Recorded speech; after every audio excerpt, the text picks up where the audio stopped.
With the Daytona 500 in the rear view, it's time to talk 2023 NASCAR Cup Series, the entire rest of the season.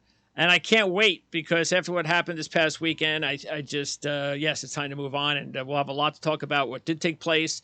And of course, we will preview the big race coming up at Auto Club Speedway, the last of this configuration. We'll update all of that.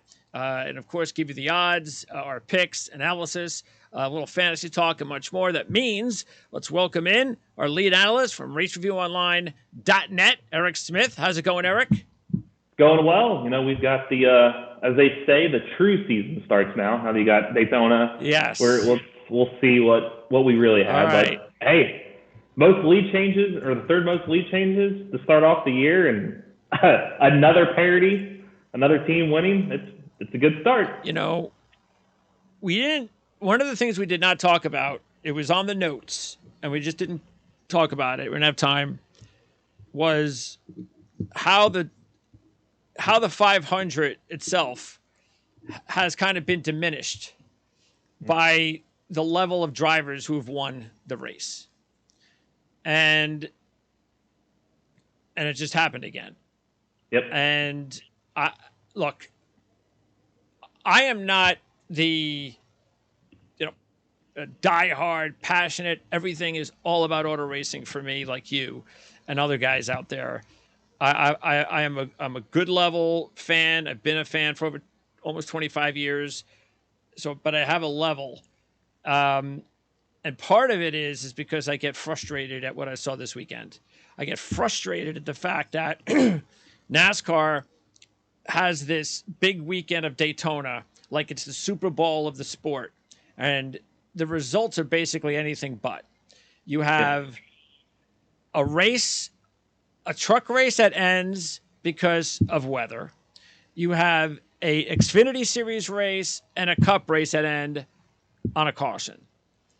I mean, you watched the race yesterday on the Daytona 500 on Sunday for almost 4 hours, whatever it is. You're waiting through the late cautions. You're waiting, and you don't get any sort of payoff. You basically get cheated. It's not good. I don't care what anybody says. It is not good for the sport. It's infuriating. And the only way that I would have been okay with it would have been if I would have made money off of it somehow. Then I would have been, all right, at least I made some money off of it. But then you totally don't even make money off of it. And you had a couple of drivers that you had picked that were coming on strong that you felt were going to make something of the race. And then a stupid caution comes out. And as always, you knew what they were going to do. You knew they were going to call it. And it's awful. I just think it's awful. I don't understand why anybody would think that this is good. It's to the point now. I wish, and Dale Jr. said this morning or last night. I'm not sure the exact time he said it, but he tweeted out. He's right. It's probably time we just go back. Can we just end the race at the scheduled distance? I think that would clean some of this up at the end because that replay, Almirola just drove through Pastrana. Like, dude, you're in the middle of the pack there for a reason. You can't just run somebody over. You robbed us of a good finish. Daniel Suarez spinning off the turn 4 in the track. You robbed us of a good fit. I mean, that was shaping up. It was going to be Roush Fenway versus RCR. They were 1, 2, 3, 4. They kind of had their little 4-car pack breakaway. And because we go to overtime, this always happens. I think guys know, hey, I can just get somebody out of the way and maybe get a caution and we'll try it again. But if you end up the scheduled distance, I think you got to know with 2-3 to go. If I cause an issue, I'm not getting the front anyways because I know the race is ending in 2 laps. Maybe you let him run it out because I think that kind of helps get you to the green flag finish. Because, I get the reasoning because Larson hit hard, Keselowski up hard, that you got to get the safety vehicles dispatched. And they got to get on track, but it's hard for them to get on track when cars are still going by because heaven forbid somebody could be seriously injured. And we saw the Damar Hamlin thing where time is of the essence. So you got to get a safety crew to these vehicles or these cars quickly. So I get the caution flying out, and I get if you just keep doing it, you're just going to keep seeing crashes. I just feel like every year we go to Daytona, we're never getting to the finish line because there's always seems to be a crash that's going to end it. I feel like every Daytona and Talladega recap, we're talking about this. So maybe it's time to just end it back at lap 200, 500 miles again. Because, again, the other factor, That race went 530 miles. It's called the Daytona 500, not the Daytona 530. It's just, when do we end this? So I feel like that would Well, the help. thing And is, two, it's got to be one or the other. If you're going to yeah, keep we just can't keep going, doing it. then just Yeah. keep going until you finally get it Exactly. right.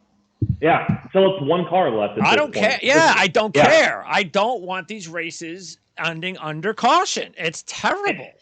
It is, and it's hard to bet because I feel like you said we had some guys. We had Kozlowski and Kyle Busch, and we had guys up there. If you end the race on lap 200, we're sitting really pretty. But because you extend it, it's hard for betting margins and markets to figure out, well, what lap is this going to end up going to? I mean, because there'd be no reason going into this race, which we talked about him, is why would you pick Stenhouse Jr. to win this race? He had no top 10s, or even not even a top 5 at Daytona since his last win. JTG had one win in like 400 or 600, some crazy starts. Correct me if I'm wrong, but did Ricky Stenhouse lead this race by 1 second?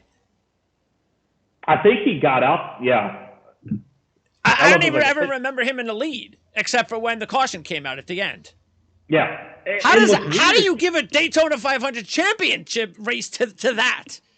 Yeah, and it's to the point now, and I seem to write about this every year, and it's like you start off is, are we starting to tarnish this race by all these? Absolutely. Look at the last 3 winners. Michael McDowell, 1 career win. Austin Cindric, sit at 1 career win. Ricky Stenhouse Jr., 3 combined wins, or the 3 total wins. That's 5 combined wins. And it's like, to me, Daytona 500 is supposed to be that legendary race, and you think of a Hall and you think of the best guys, and it's like, well, you don't go to the Super Bowl every year and let's just let the Jacksonville Jaguars and Detroit Lions in. These teams are going to do good all season, but let's let the lowly teams in. It's like, that's true. That's kind of what the Daytona 500 has become. Yeah. So to me, doesn't that risk your prestige? Doesn't that tarnish it? Because before the restrictor plate racing, it was your big names winning. It was your Pettys and your Allisons and your Yarboroughs, and it was just, you very rarely got a fluke would win this race. Now it just seems like there's no rhyme or reason for your Super Bowl, to call it, that Kyle Busch, Brad Keselowski, Mark Truex Jr., Kyle Larson, these guys are shut out. They've never won. And you go to both Labanis and Rusty Wallace and Ned Jarrett, and it's like, you got some big name Hall of Fame talent that hasn't won your biggest race. Doesn't that diminish your biggest race when guys that don't win elsewhere win it? Yeah. And I'm to the point now, too, because we go to the 400, obviously, in July. And the 500 feels special because of the buildup. But honestly, if you just wipe the name off the race, what's the difference between the 500 and the 400 other than 100 miles more of racing? Yeah. So why does one race stick out more than the other when it's like I just feel like there's got to be a way to start making the 500 be a little more special. Maybe it's the only race of the season where they limit the number of cars, something like that. Like you have to meet a certain criteria to be in this race. It's because I just feel like the restrictor plate has diminished this because of that. Oh, it has. It's just there's no rhyme or reason, and that's why these drivers all basically kind of hold their breath and they say the PR speak to get through the week, and then they all say, like I started at the beginning, the real season starts now. Yeah. Because what you just saw doesn't really translate. Nothing's going to translate to Fontana from that. No. And nothing of that's going to translate to Vegas. So it's like, we dubbed this the Super Bowl and the Great American Race and this and that, and then you just see Michael McDowell and Austin Cindric and Ricky Stenhouse Jr. win your last 3, and it just. Have you heard any of the drivers yet, or any of them talk about that? Talk about how does winning this race now, considering some of the drivers that have won this race, especially recently, does that in any way diminish how you feel about winning this race? Not saying that you don't want to win it and your name will be ever engraved Daytona 500 champ. Not saying that, but I mean, how do you feel? I mean, how does it feel to know when guys like that win the race and you don't? I think Kyle's been the one that's most outspoken about it all recently, and his comment on media day with the lottery tickets and the Powerball that I've got a better shot of winning this than the 500 Well, boy, did he call his shot, because he technically led lap 200 of the Daytona 500, but he didn't win. And you look at coming down to it, you had Kozlowski, who's been snake bitten there, and Kyle Busch, who we talked about last week about being snake bitten in this race. With 4 laps to go, they were in the top 4. Kozlowski led the lap with 5 to go and Busch 4 to go, and neither of them win, and neither of them even get a top 15 in the end. And that's the randomness of it that, to me, the easiest fix is just go to lap 200. It's not even that. I kind of get a kick out of when anybody, I don't care how good the analyst is, when anybody references how the race, like, some of these drivers, had they finished. Like, oh, what a performance for Riley Herbst or Travis Pastrana. Yeah. And what? Why is that? Seriously, I mean, who cares? I mean, do they really? I mean, I think they do, but why is that special? I mean, we see this every year. Just the same thing we see with the long shots winning. We see drivers finish in the top 10 or the top 15 of the Daytona 500 that probably never have a top 10 or a top 15 ever in the history of their rest of their careers. Well, there's a reason, too, they finish up there. Like Riley Herbst said in his post-race quotes that they send out, he was bored.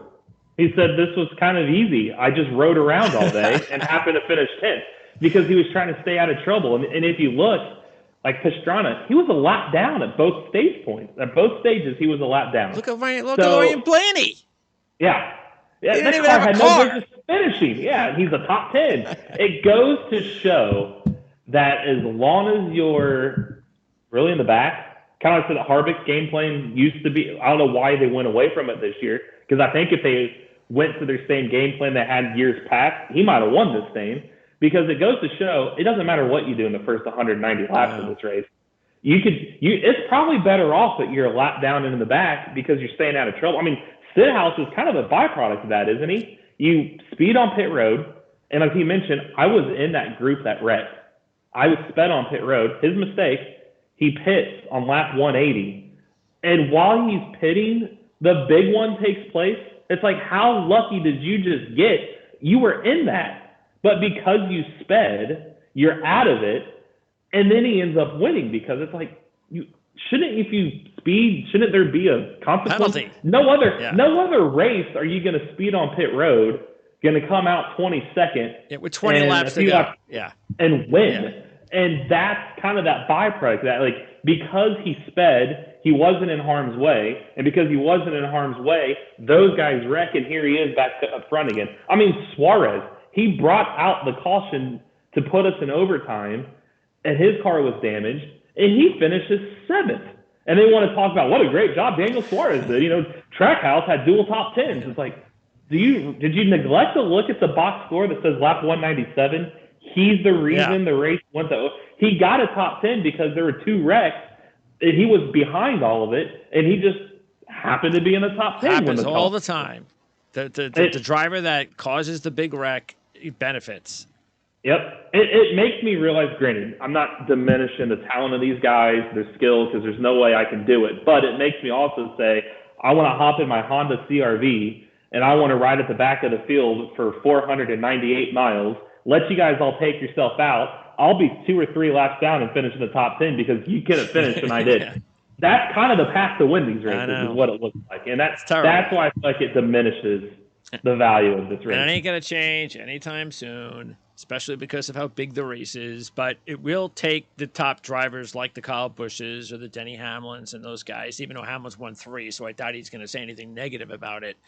But it'll take those types of drivers to start getting the feedback that a lot of our fans feel, and then maybe we'll get something done, but it ain't gonna happen anytime soon. So it's behind us. Now we get to talk about, I guess you could say, real racing. By the way, you benefited big time with your fantasy team. Oh yeah, that was a good start of the season with those guys. With 5 in the top. I got the report. Yeah, Logano, Bell, Bowman, and Suarez were all like what in the top 10? I got it right here. Yeah, I think top 10 or 11. Yeah. It's loading right now. I had And by the way, 2, you could 3, check 5, 7, 12. Yeah, it's 3, on Race 5. Review What online. was that? 2, 3, 5, 7, There you 12. go. On a what was that? A triple points? Triple point. Point race. There's only 2 of them. So Well, and what also helped me even bigger is not only having 5 of my 8 in the top 12, is none of us had Stenhouse. None of us had Riley Herbst. And there was one more in the top 10. So 3 of the top 10 finishers, none of us had. So it actually helped me that there you go. I had 5 of the top 12, but you got to take 3 of the finish. So it's like my finishing guys are still ahead of me. Well, you didn't have anybody that had no points. No, I my worst finisher. had 3 and CJ had 4 with no points. But that's this is how last season ended. Remember, CJ's guys were 30th or worse. It got towards the end, and my guys were. It started off the same way, but naturally, I have similar drivers that I had in last year. But we'll see.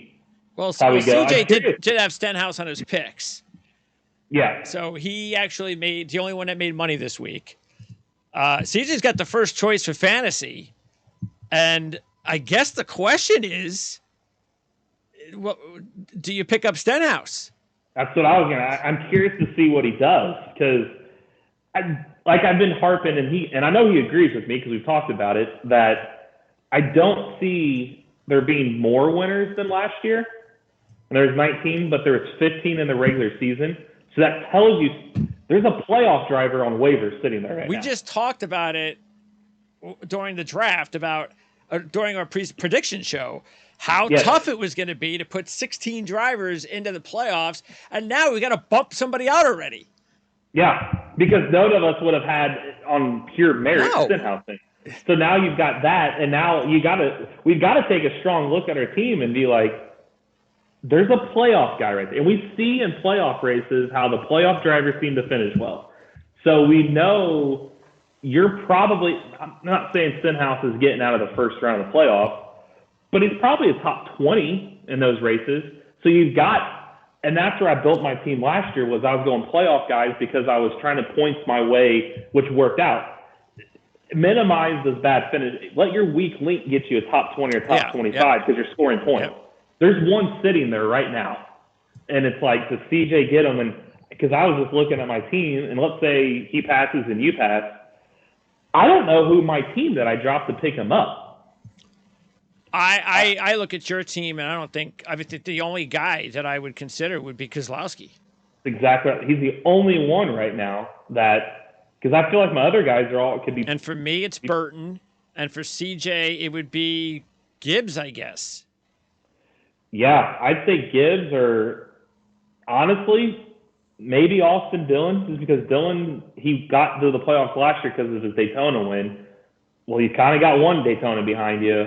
You already got a guy that's proven he can win there. Yeah, but he might win this week. Well, and then you got this week. Yeah. It's probably best to let it ride another week to see if you start getting a weak link. Yeah. But again, it's still hard because there's not a lot from Fontana that's going to translate on either. Yeah, so. I think that's what it is. It's a matter of waiting a week or two and just saying, all right, let's see how Ricky does this week. Let's see how my guys do. And then, just hope that you're still first choice, that you can take him when you're ready to make the move. Did you take Ricky this week? Have you done your picks? Oh, no. Okay, so I did it, and I'll say, since we're on the topic of Ricky and can put him in this, I've got it in my trends here that, the last time a driver won the Daytona 500 in the second race, going back to back? No, I do not. 2009, Matt Kenseth. Jeff Gordon is the only other driver to win the Daytona 500 in the second race of the year. And it's only happened, here's the asterisk next to it, it's happened 4 total times, or somebody's won the Daytona 500 in the second race. But where Kenseth and Gordon separate themselves is because the Daytona 500 didn't used to always be the first race of the year. Those two won the first and second race of the year, race one being Daytona. Richard Petty in 1973 and Cale Yarborough in 1977 won Daytona, and then a race after it. which Daytona then I think was the second race because they opened in Riverside. So trends pretty much show the Daytona 500 winner this year being Ricky Stenhouse is not going to win on Sunday. And that's very doubtful. Yeah. What's the other thing though is 7 of the 13 drivers since Kenseth did it finished outside the top 10 a week later. And you got to think, look at Stenhouse. He's up late at night Sunday. He's on the media tour yesterday. He's on the media tour today. They're tired. They're exhausted by the time they get in the car. Stenhouse doesn't have terrible stats at Fontana. No. But you also have he was 10th last year.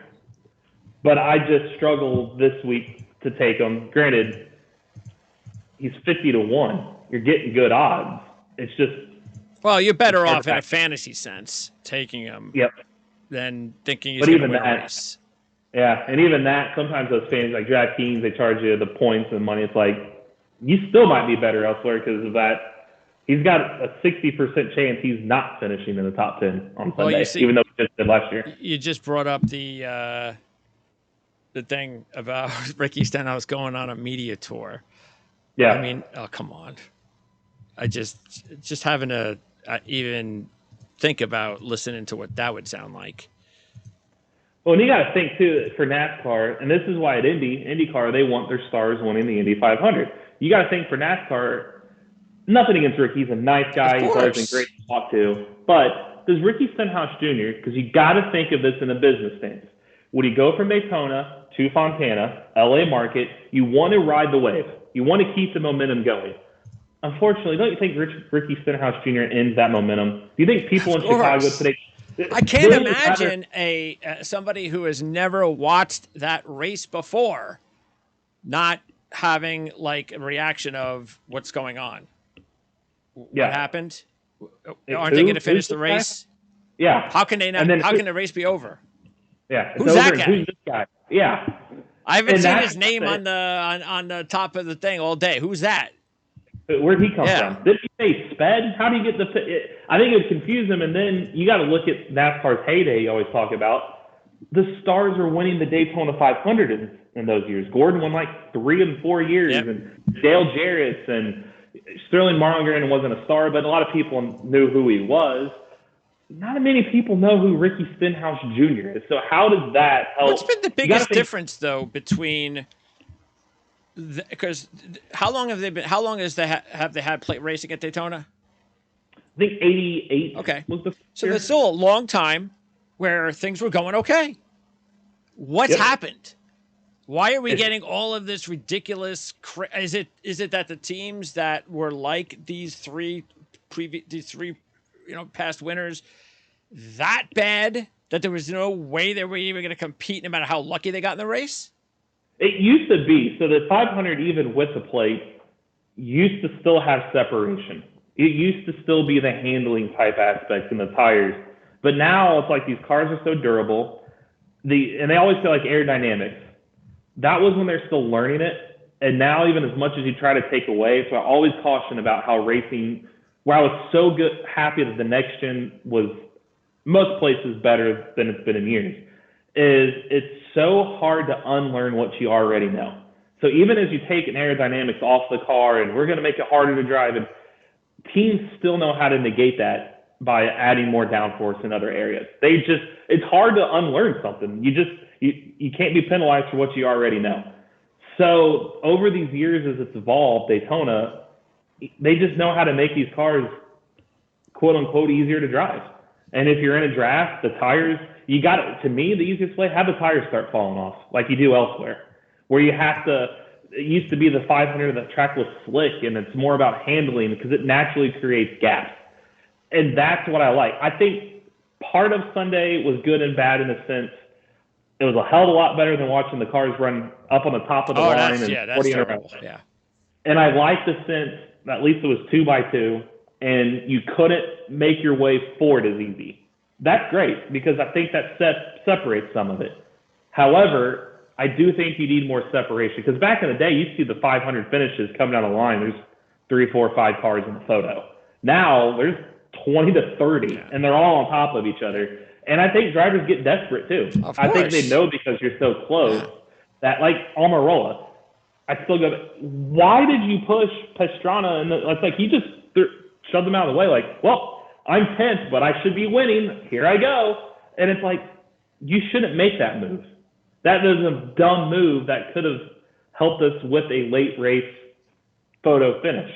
But you combine it all, it's just, the cars are just a lot closer. That's just the moral of the story. And it's just, I don't think you're ever going to go back until you find a way to separate them. All right, so we have our comments from this past week. And again, please leave your questions or comments. We'll talk about it on the next show. And if you want to see us continue to grow here on the channel too, which we have, we've expanded now not only to IndyCar, but also now to F1. As a matter of fact, CJ is going to record his F1 report on Friday. That'll be one that he's going to record before every race.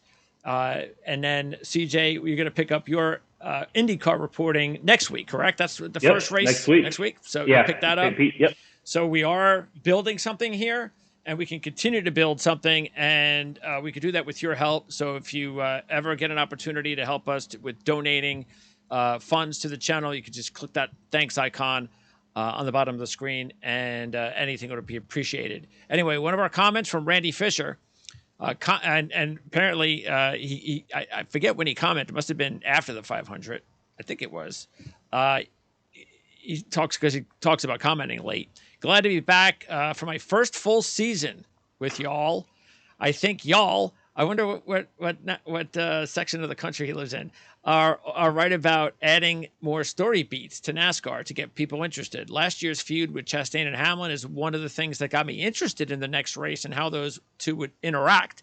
People like drama, and to be entertained, drama simply entertains. So finding ways to tie in all that could bring in more fans like it did me. Also, can you explain the logic behind bringing in part-time racers like they did with Jimmy Johnson and Travis Pastrana? Seems like a promotional type thing to bring viewers in. Figured they'd want to bring in people from Xfinity or something to gain experience and allow viewers to learn up and up-and-coming racers. And he thanks us and so forth. So he does have some interesting points and questions. Yeah, and drama sells, 100% right. And that's where NASCAR used to always have the drama. And then they kind of went the, what they call it, like the white collar corporate boardroom approach to where let's not do that, let's not say that, let's not. And I think they realized that vanilla-ness was like, that's not selling. So you're right. The Chastain Hamlin's like they start building on that back again. And a lot of people didn't realize that Gordon and Earnhardt, they think the rivalry, they were friends behind the scenes. Yeah. They laughed all the way to the bank because they realized, let's sell this when the camera's around us, and when they're not on us, we could be friends over here. I mean, Earnhardt I think he owned Gordon's rights to a lot of merchandising and stuff. And where they were smart was Gordon was Pepsi, Earnhardt was Coke. One was Kellogg, one was Post. I mean, they were smart about it. That's what NASCAR needs. So you're right. Just keep finding the drama storylines. And I think you'll get more, like you said. The other aspect with the drivers is part of it, yes, it is to gain viewers outside. Plus, a lot of it, too, is money-driven. I mean, Jimmy has sponsors. Pastrana brought money in. So some of those Xfinity guys they don't have the money necessarily to move up to a Cup ride. So, and two, I mean, Jimmy Johnson's a 7-time champion. So that sold itself. Pastrana's a global rally, and he does a lot of kind of stuff. I don't want to forget something, so I'll just say we all know what Pastrana does. So that did bring some viewers and attention in, and it's just that attention. That's what they tried. And it's not like they came in and did terrible. I mean, they're the top 2 open qualifiers, and Johnson was in the lead pack, so he got caught up in that crash, and Pastrana just did what he was supposed to do. And a funny story about him was he was on the hook for that car if it came back wrecked. His sponsors were paying for it all the way to that point, but if that car needed repair, then he had to pay for it out of his own pocket. So the reason he was a lot down and faded a little bit was he couldn't risk getting in a crash because he said that's his child's fun. So yeah, it does help. And I do kind of like to see the crossover, like Connor Daly running Indy and Daytona. There's a lot of people that I know that follow me online just for IndyCar stuff. But I also saw them commenting liking because Connor Daly was running, where they probably wouldn't have watched the Daytona 500 if Connor wasn't in it. Just like for Indy, I applaud for any NASCAR guy trying to come and run the Indy 500 because like Kyle Larson's going to be in a couple years. There's going to be a lot of people that are going to watch NASCAR world that are like, I'm just watching the 600. I don't care what happens before. They're probably going to tune in to see how Kyle Larson does. So it helps both sides. I applaud it because I like that, and I wish IndyCar and NASCAR got back to those old days of the Mario Andretti's or the AJ Foyts or the Unters, and they'd show up at Daytona, they'd show up at Indy, they'd show up at a dirt track.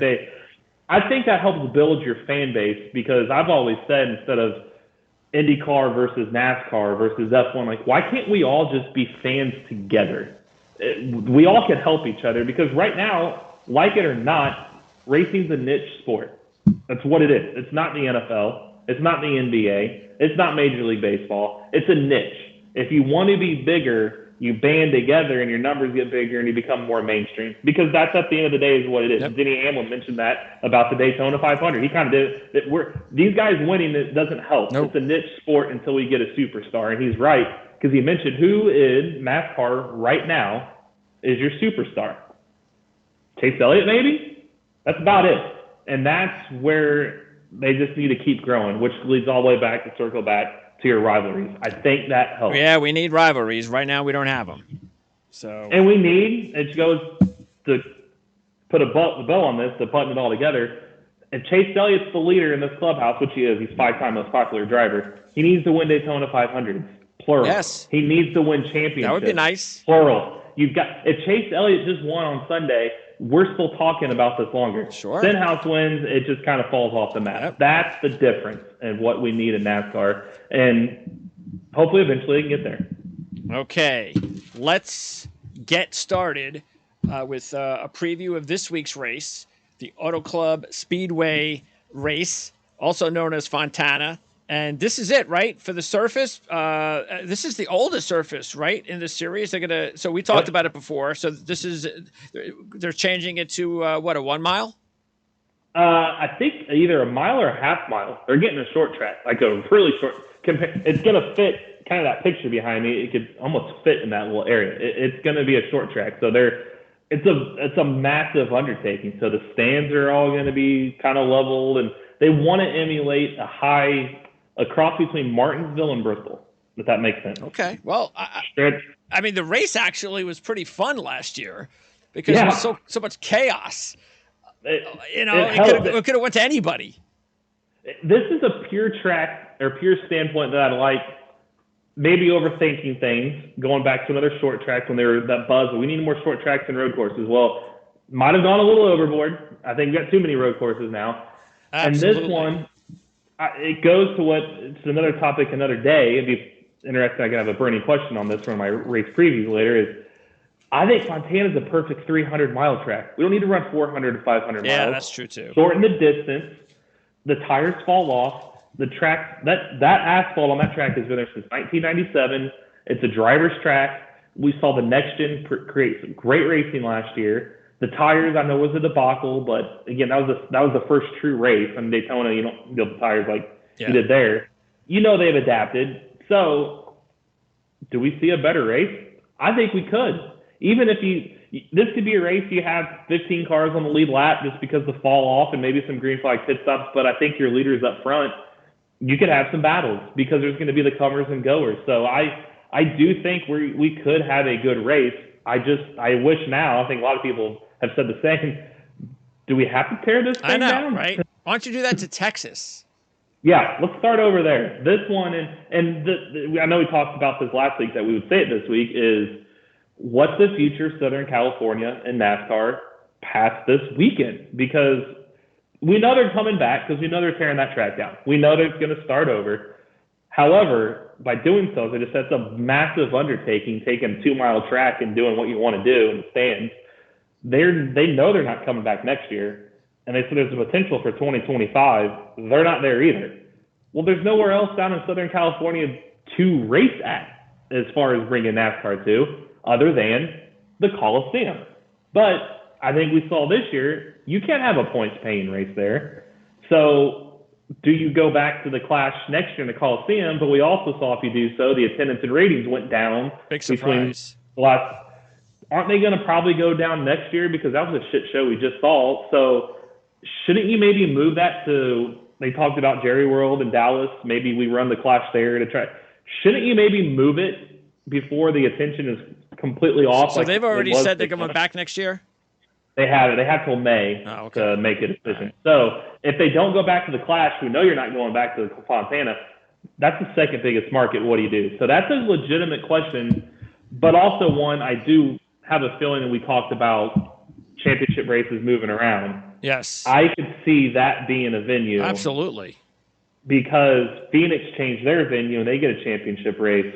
They're doing – because my thing is there's got to be a promise down the road that we are unaware of, maybe something like that. Because if you have such a large undertaking financially to do, when the product right now kind of proved that it works, and we know California and the COVID measures, and if something happens again, yeah, that's the problem. I don't think you could finish the track. At least because they were supposed to start this and then COVID hit.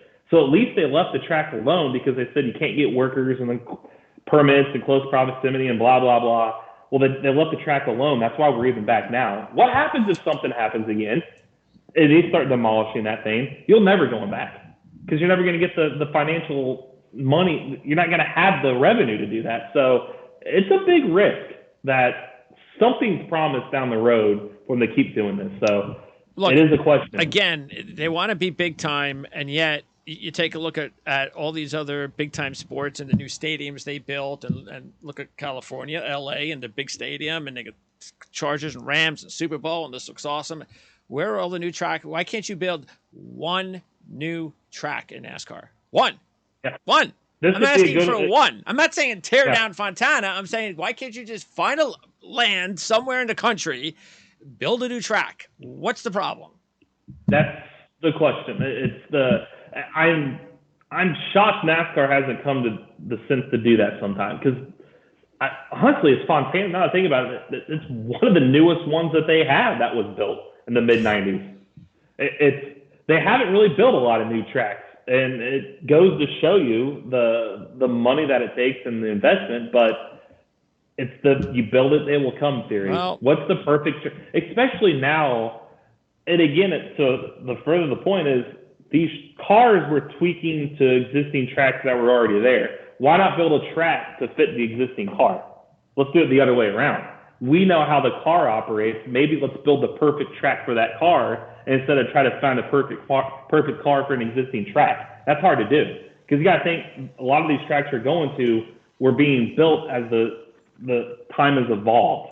It wasn't like they just showed up. They were building and the cars evolved with it. Now these cars are already there. Maybe let's try to build a track based off the car. That might change a way you race. That might be the new best track. So it's going to take somebody with some money to do it. Okay. Let's start the preview process of the, what's this called? It's Pala Casino 400. What is that? Yeah. Is there a casino somewhere in California called Pala Casino, or is that like a online sports book? I think it's I never heard of it. Casino in California. I haven't either. Okay. I would assume by the name Pala Casino, it's probably it sounds very Southern California-ish name. Oh, so it could be P-A-L-A. I think it's P-A-L-A. Yeah. That could be. All right. Well, we haven't even checked it out ourselves, and they're a sponsor. No. So, I mean, she said, I'll say it as much as we don't know what it is, but hey, more power to him because I am going to Google it eventually. Sure. Because it used to be called the Auto Club 400, Yeah. so at least you got a sponsor to take until. So, absolutely. I'll applaud the casino for coming on board. Welcome to NASCAR, and thank you for coming on board. Okay, so let's preview the PLA Pala Casino 400 race from Auto Club Speedway in Fontana and in California. And we're, by the way, brought to you by playbooksports.com. So as we said, this is an old surface, so that's good for the racing. Kyle Larson won last year. We'll have one more to go. No racing, of course, in 2020 with the pandemic. Ford has only won once in the last 14 races here. But in saying that, I don't really think that I mean, that didn't, that usually that'll sway me a lot with my picks. It didn't sway me as much because it was new car last year. And we had several Fords that were solid racing here that really just couldn't finish because bad luck. So I don't really think it would be a major negative to take Fords this week. The last 10 winners started in the top 20 with 5 in the top 4 and 2 on poles. But if you only want to talk about last year with the new car, Kyle Larson started 13th. So again, shows you that doesn't really matter probably where you start, top 20, you should be able to still be in contention here. And Kyle Larson, he's the favorite and completely get it, no question. By the way, last year, we all picked Kyle Larson in this race, and Kyle Larson won. So we all won from taking Kyle Larson. He was 4-1 last year. And so, we didn't really make much money off of it. Matter of fact, I broke even. CJ made $40 and he made $65. I am just going with a different strategy because I went with the strategy, as you remember, about midway point of the season, pretty much the rest of the way, where I was staying away from a lot of the favorites. And I'm going to start doing that again. I'm just let me see it go back to pre-2022 before I start diving in with those favorites again. Even though we won it with Larson, but again, he was 4-1. And he's 6-1 here, and that's the reason I'm staying away from all 3 of these guys. Larson 6-1, Elliott 7-1, and Hamlin at 8-1. It goes to show you again the puzzling nature of the odds in a sense. I get Larson. And just baffling that he went from 4-1 to 6-1 and he won the race last year. And these are his best tracks. I'm like, oh, okay. But Chase Elliott being 7-1 the next best, he's 0 for 6 at Fontana with 1 top 5. So, I'm going to punt on that. Why would I go with – he's had 1 top 5 and no one's a 6 star, so why would he all of a sudden win now? Denny Hamlin is 3rd best odds at 8-1. He's 0 for 20. Yeah. 0 for 20. 2 top 5s. And – yeah, he's got 1 in his last 14 starts there. Yeah. He's a good fantasy play, mind you. 3 top 7s in his last 4. So fantasy-wise, great play. Win? 0 for 20. I keep going, but he's 0 for 20. This is like the Kyle Larson being the favorite for the Daytona 500. Like, why? This is another. So these are 2 of your top 3 drivers, and to even go one further, Christopher Bell at 10-1. Yes. His 2 cup finishes, I don't know if they're aware of this, are 36 and 38. Yeah. And in Xfinity, his final race there was 21st. So how about Chastain, 12-1? Yeah, 29th, 28th, 17th, 29th. Yeah. His 4 finishes. So this is a good one to go outside the grain because you get really good odds. Out of the drivers 20-1 or below, I punted on 6 of them. Larson I did just because he's that guy that I feel like he should be the favorite. And to go on your point with the starting position, this is another reason I kind of like what NASCAR has done with these impounds, short practices, qualify and be done. Because this is a prime example for this track. The final green flag run to the finish. This is since 2017. 2 laps is a green-white checker. There's 4 laps last year. There's that late caution. But there's a lot of long runs before that. 3 of the last 4 races from the final green flag to the checkered flag were 31 laps or longer, which tells you it's a long green flag run to the end, which means Fontana's a place we've seen some dominance because if you get it right, you got to have good long run plays. Sometimes that short burst, like good on restarts, you'll get eaten alive over the course of 5, 10, 15 laps. The guys that are going to qualify well are obviously going for short run pace. But if this race ends up long run at pace, they're probably qualifying outside the top 10, i.e. Kyle Larson last year, 13th. So you're probably going to get some good values if you also wait to make your picks. After qualifying.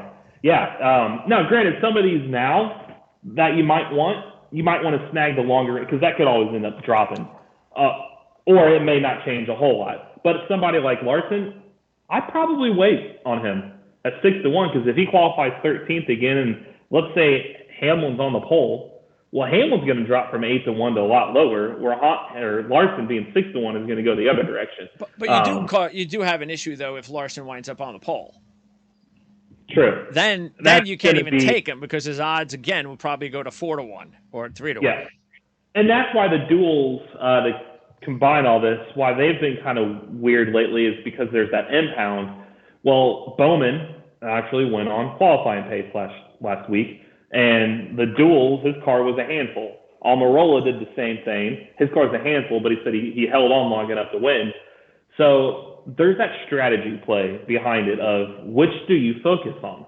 And again, like I said last year too, the final green flag run was almost like an overtime type deal. But to get to that point, there was a long run to lead up to it.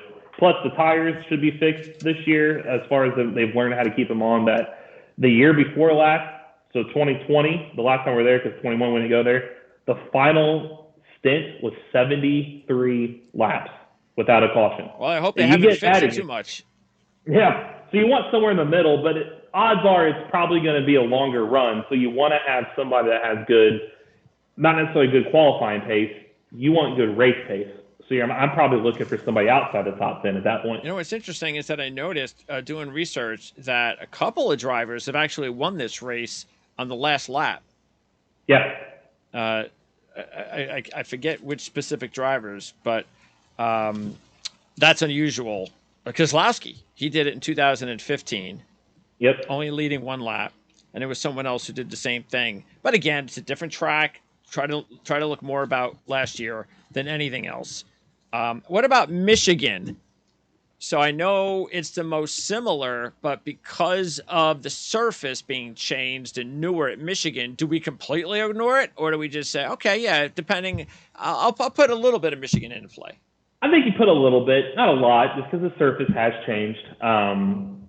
Similar size track, similar banking, all that's similar. It's just Michigan has been repaved recently, so it means it's smoother. It's not as hard on tires. Like this one's got the tire fall off.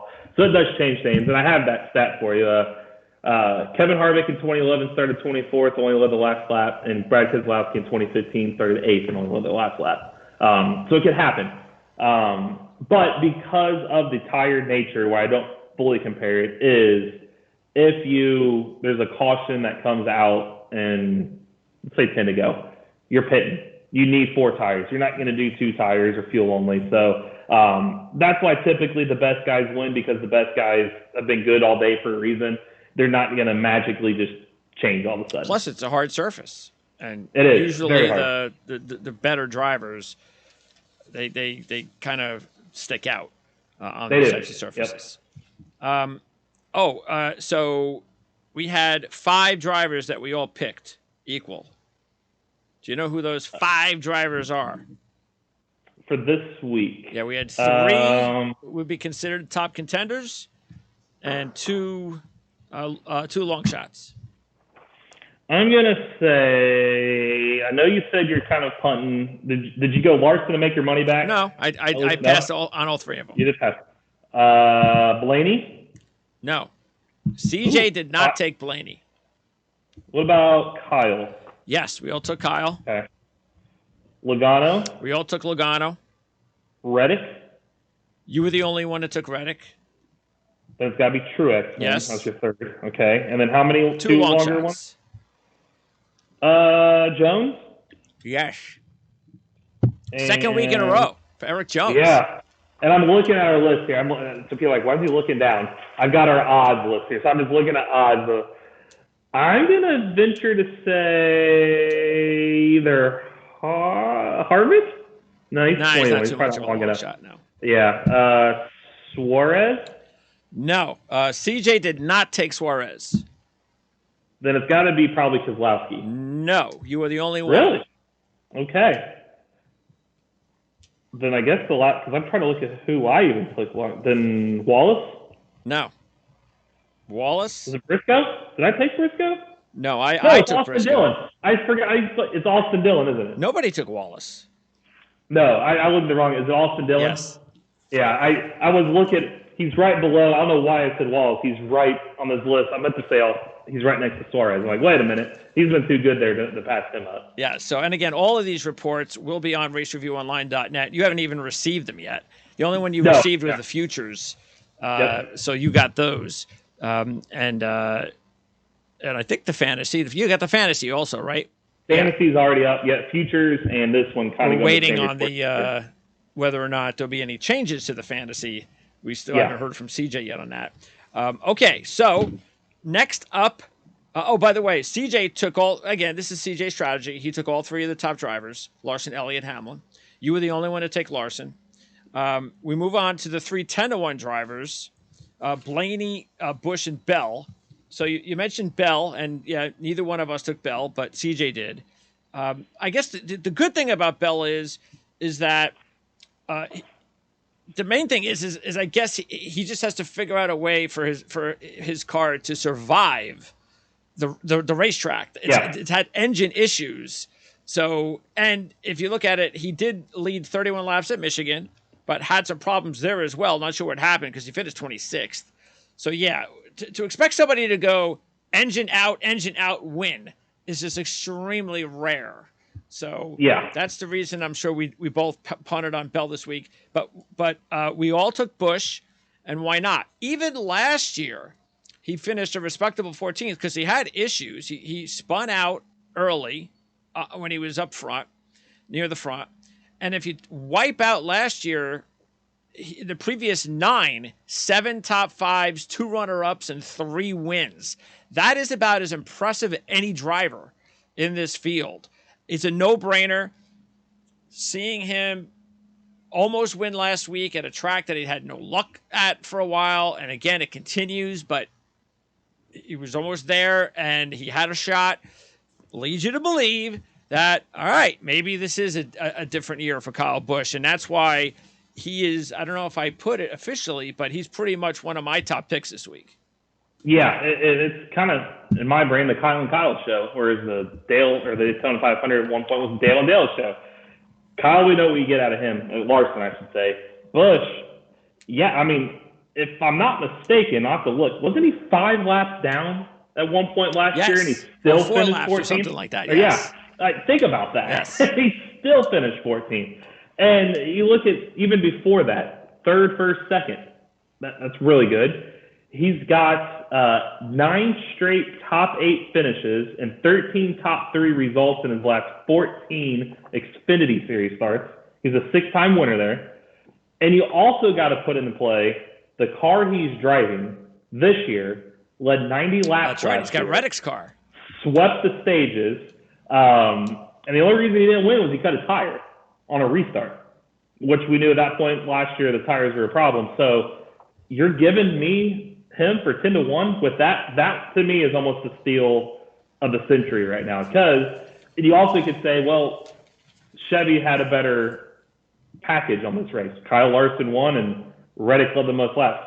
Well, Kyle's in the Chevy car now. He's not in Toyota anymore. He's in that. So to me, I think I'm just baffled that Chase Elliott, who's 0 for 6 and Hamlin's 0 for 20, have better odds than the guy at 10-1. It just made no sense to me. It's funny is because it's only going to take probably one race early in the season, and then Kyle's going to start getting the respect again. He should. Because after that, I don't look at Daytona as like you said, a detriment. To me, I look at it the other way around. I look at the momentum. He technically won the Daytona 500. He didn't win the Daytona 530. Yeah. He was leading lap 200 like he wanted to. So, now I like Kyle a lot this week. And then also Blaney. So we both took Blaney. And look, remember, last year, this was one of those early races that he's right there. He comes into a pit, and he's done. And he has a bad pit stop. It hurts his chances. That's why he finished 18th. He was in the top 5, and then there was a wreck. He comes into bad pit, and his race was over. He was also 5th at Michigan. So, yes, I think Blaney but by the way, I think Blaney, though, I would have put Blaney more like I might have swapped Logano Blaney or put Logano at 10-1 with Kyle Busch and Blaney. Yeah. I don't think Logano should be behind Blaney. No, Blaney's probably, and I don't know why they haven't used it. Blaney's sweet spot for this race should probably be 14-1. I think Kyle should probably be 7-1. Kyle would be Kyle Busch. Logano probably more the 8-1, 10-1 range. Bell should probably be 18-1. I don't know. Yeah. And Chastain shouldn't be 12-1. I feel like they really foobarred this up, which helps us. Yeah. But yeah, Blaney is a little steep at 10-1, but it's also, like you said, even in the 2020 race, he was the second best car to Alex Bowman that race, and he was catching him. I think he had a loose wheel or flat tire or something with like 3 to go, and he had to pit. That's why he finished 19th, but he led 54 laps that day, which is a lot for a 2-mile track. There's only 200 laps in the race, and he led 54 of those. So he led, like, what is that, 25% of the race, basically, just by himself. So, yeah, you get him for 10-1. I still find it odd that he's the same odds as Kyle Busch, but you can't overlook him.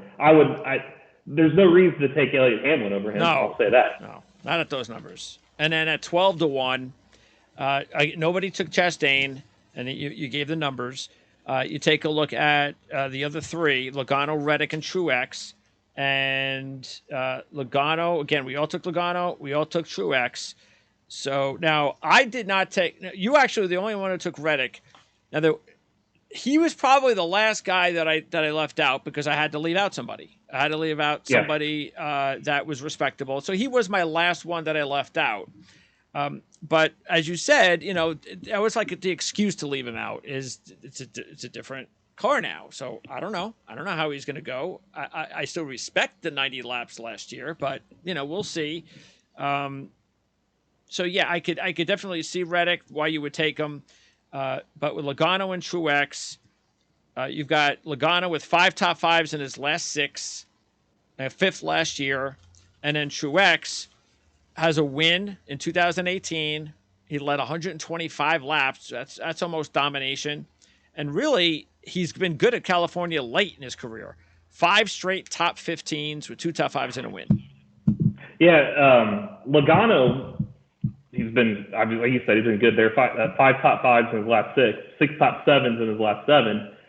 And the other factor I had where I said last week trends weren't on his side, and turned out they almost weren't, but they still were because he didn't win. This week trends are on they're actually on his side. The defending series champion has showed up to Fontana the next year and has 4 straight top 2 finishes, including 2 wins. Wow. Logano is that guy. So the pair of wins were 2018 and Larson last year. He won the 2021 championship, turned around and won the race at Fontana last year. Logano, 5th last year, so he's good there. You talked about his top 5s and his top 7s. He won the championship last year. That's a very solid play for 12-1, I feel. Yeah. Plus, if they said the Fords got better speed-wise between this offseason and this one, all right, well, if he's faster, then he doesn't have that far to go if he was 5th last year. So I do like that. Reddick said he 90 of 200 laps last year. The car he takes over, it finished 8th last year. So it wasn't like that car was bad. I think he could propel it to the next level. Again, 12-1. And then, like you said, Truex, he's been so good there, it's a no-brainer. And I've already got the storyline in my head of Truex sweeps California. Yeah. Because Truex sweeps LA. They got to go to sorry, my chair is falling.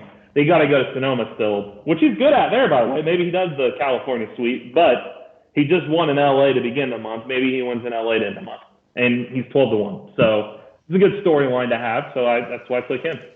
Yeah, but Truex, will he be able to?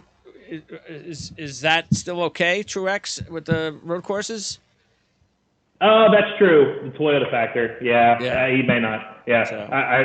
Well, I would have realized that when we got there. But we have to see the first race. I know they all say it's not going to change, but we'll see. We'll see. Yep. Maybe they're downplaying it. Who knows?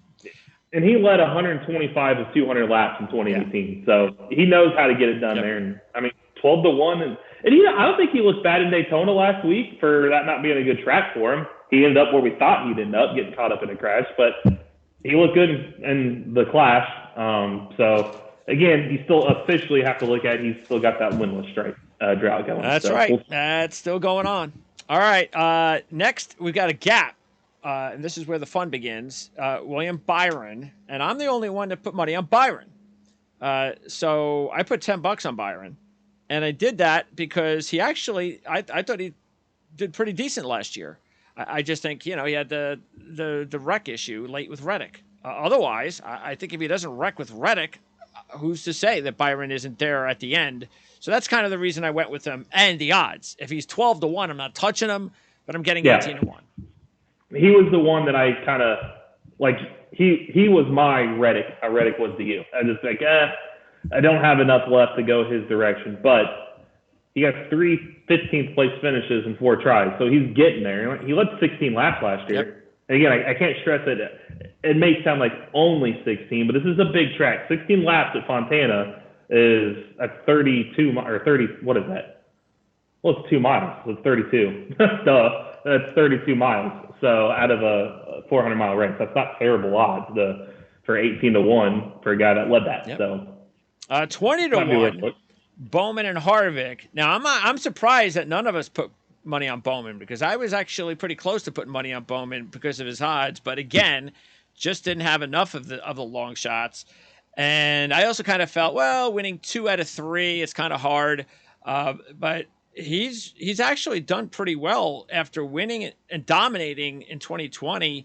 He had a pretty solid run last year until, I don't forget the reason that he faded late. Maybe he had a tire issue like everyone else. But Harvick, meanwhile, yeah, I thought he's a no-brainer. You and I both took him. He's 12 top 10s in his last 17 with 7 top 5s, 3 runner-ups and a win. 7th last year with the new car. 1 Michigan last year as well. So I just thought at those odds, that was a no-brainer. Yeah, and we've seen how good in Michigan. Again, I know you don't take a lot to compare him, but he had a bunch of top 2 finishes there.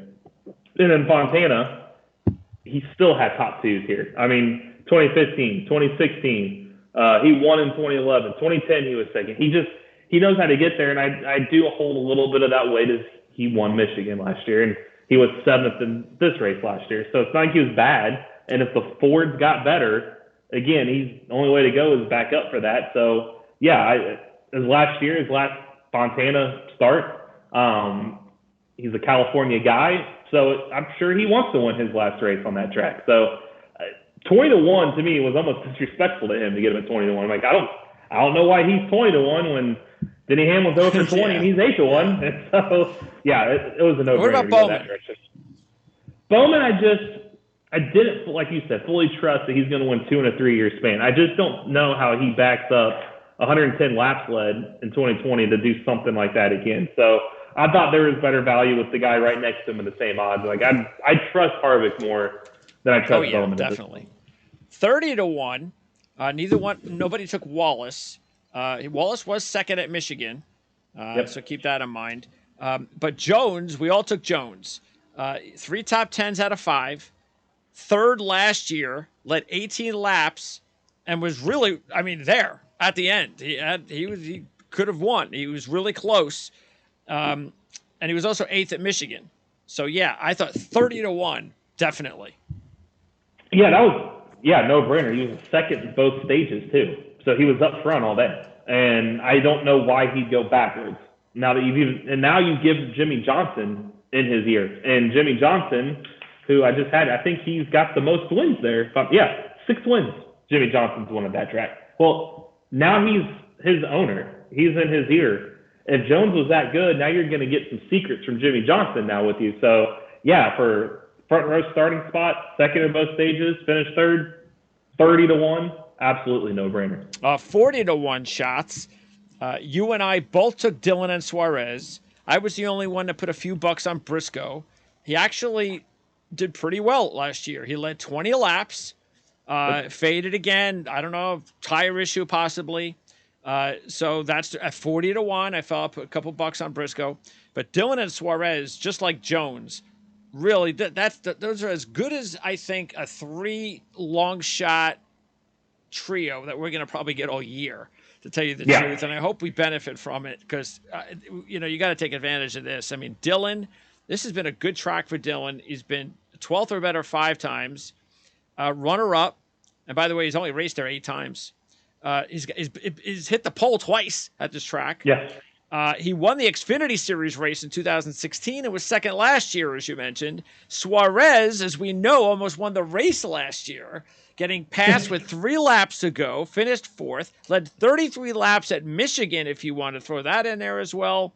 So, yeah, at 40 to 1, I mean, get your bets in as fast as possible. Yeah, these are the ones you can tell they're just doing name recognition. Because there's no rhyme or reason why the drivers that finished 2, 3, 4 last year should be between 30 and 40 to 1 coming back when nothing changed. And it's not like, as you said, these have been bad tracks for him in general. Yeah. It's not like they just fluked into these.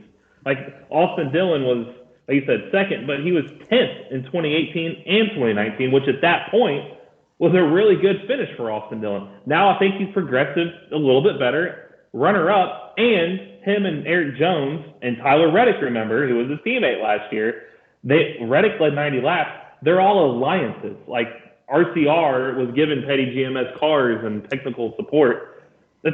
Why do you not think they would do that again? It's like they're way down there, so absolutely no-brainer. And Suarez he was fourth in Xfinity race there. He was seventh as a rookie, his first Cup start in Fontana. And his first win, came in California up the road in Sonoma. So why not a second win to come down the road in Fontana? So kind of the Truex situation. But, yeah, I mean, again, like we said, I know you can't take much from Daytona, and I don't. He had a top 10. He comes in with some momentum. That's a thing in racing. So it's not a bad thing. Yeah. No, for 40 to 1, it just seems like a steal to me. It is. All right, 50 to 1.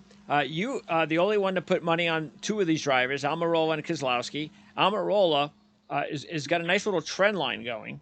He's been improved his last 6 races, his results, from 21st to 6th. His last 3 races, 9th, 8th, and 6th.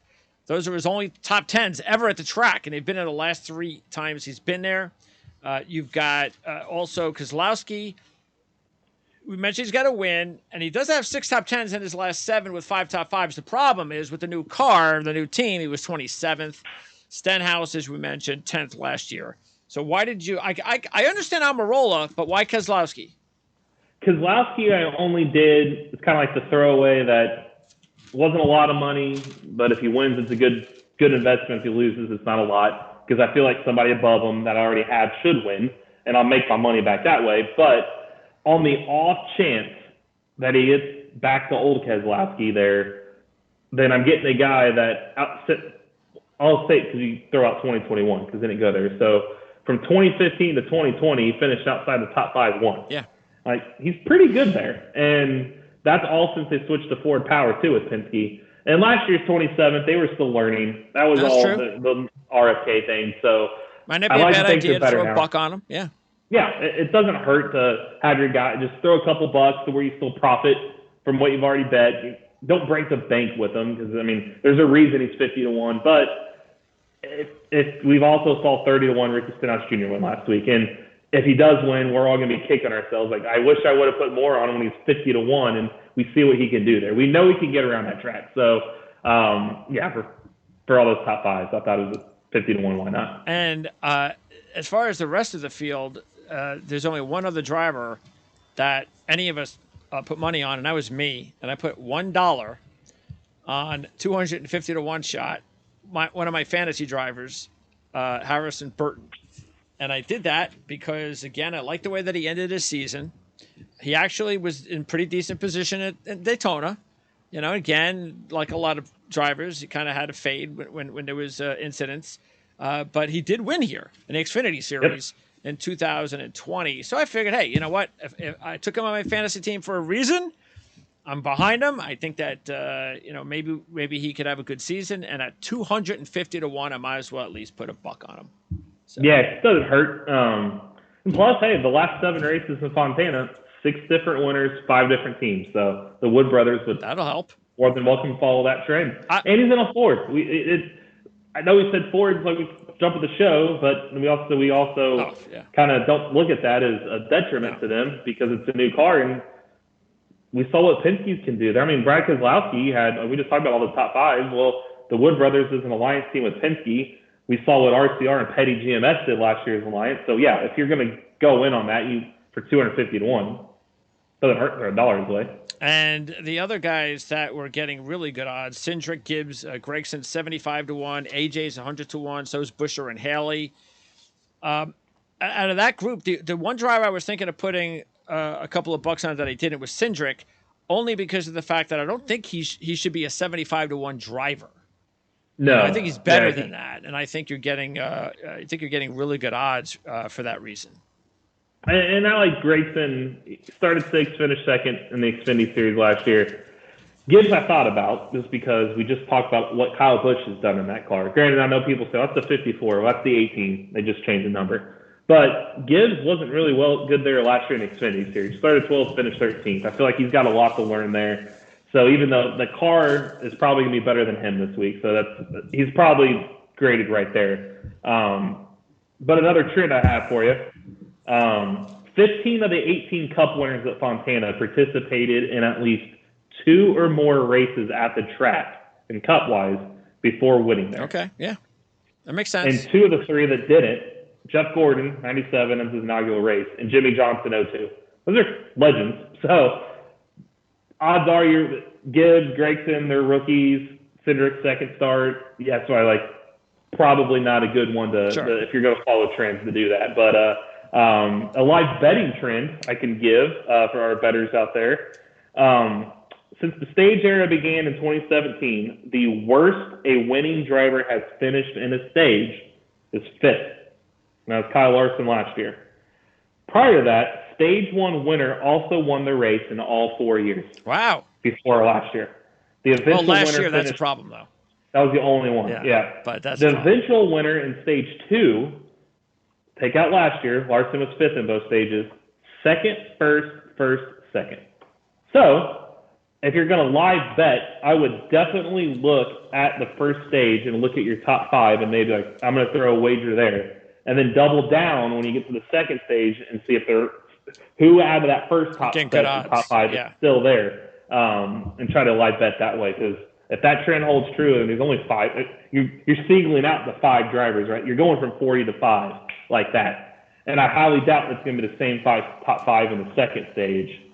You might as well try to single that out. You're probably going to go from 5 to 2 or 3 at that point. And then if it works, it works. If not, it's early in the year. It's worth a gamble. But yeah, especially if you don't have one of those drivers and you have 3 or 4 of them on your list, and you need to make sure that you fill in the gap with everybody. So yeah, and you could go all out and look for the top 2 in both stages and really single it out because it proves, other than last year, that was the way to go. And the circle it all or tie it all back in is, like I said, Fontana is a track that isn't in the past known for a lot of yellows. Last year was just the tires. It wasn't wrecks or anything. It was just the tires were blowing. Because if you take that out, they had 12 combined caution flags in the 3 years prior. 5 in 2018, 4 in 2019, 3 in 20. And you take out the 6 combined stage breaks, you only get 6 yellows in 3 years.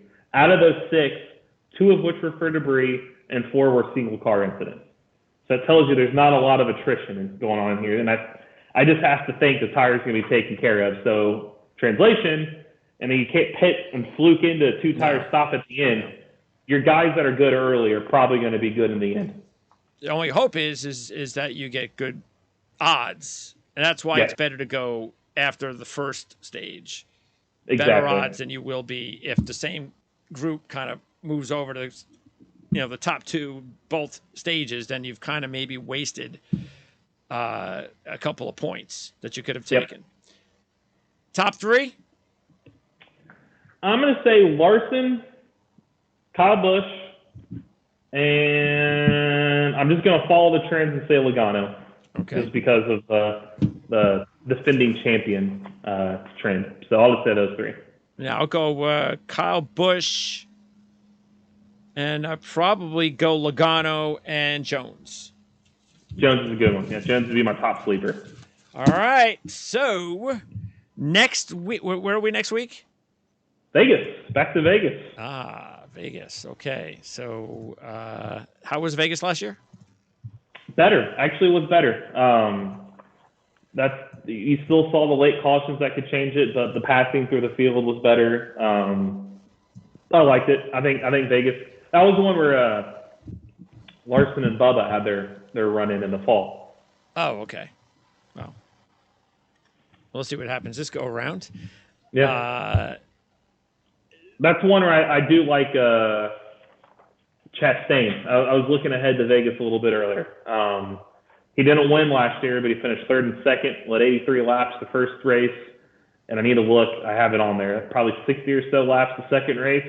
And this week, if we're getting him at 12-1, he's probably going to be around the 10 to 12-1 maybe for next week, unless he wins this week. Then that'll change. But he might be the top play of the week next week if he stays around that 10 to 12-1. Well, range. Hey, you know what? Maybe if you're lucky enough to get future wagering on next week's race, there you go.